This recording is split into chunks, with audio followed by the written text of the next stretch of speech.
Ngayong nga ay pagluluto tayo ng aking ina ng hotdog. Abay, ang sabi ko nga ay ayos. Ay favorite ko nga iyan. At hindi na nga nagdalawang isip ang aking ina at minekos-mekos na. At talagang natatakam na nga ako diyan. Dahil gusto ko nang mukbangin kahit hilaw pa. At yan nga at naglagay na ng kawali at mantika para imekos na itong hotdog sa kawali. Ay talaga nga naman ang lupit magluto ng aking ina. Mantika pa lang ay may lasa na. At nilagyan nga ng tissue ang lagayan ng hotdog para dyan daw ilalagay para mawala ang mga mantika nila.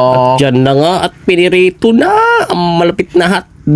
Ang pinakaiintay namin. At talagang malimuyak na ang amoy ng hotdog. At para bang naglalaway na ako sa amoy ng nilulutong ng hotdog ng aking ina. At yan na nga at minekos-mekos para bumilis ang pagluto ng hotdog. Ay naku, mukhang mapapalaban tayo sa kanin. Ay diet nga pala. Hala, ay wala nang diet.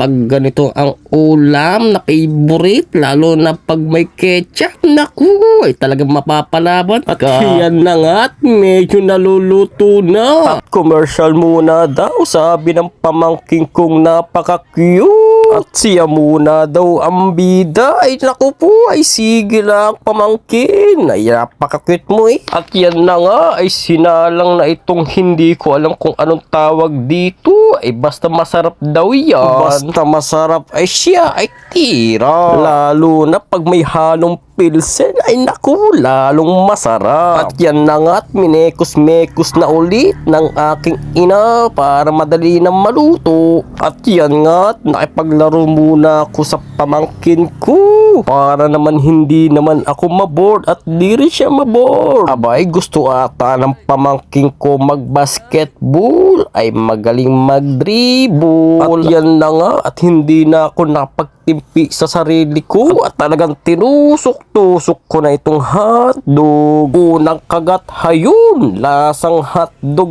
nga. At talagang nilasap ang linamnam ng pagkakaluto ng hotdog na ire. At yan pa nga, at sinalang na rin ang favorite ko ring tosino. Ay siya ay natapos din at heto na nga ang pinakaiintay ko. Ang mukbangin lahat ng niluto ng aking ina. Tara guys, ay kumain muna tayo. Diyan na kayo. Babos!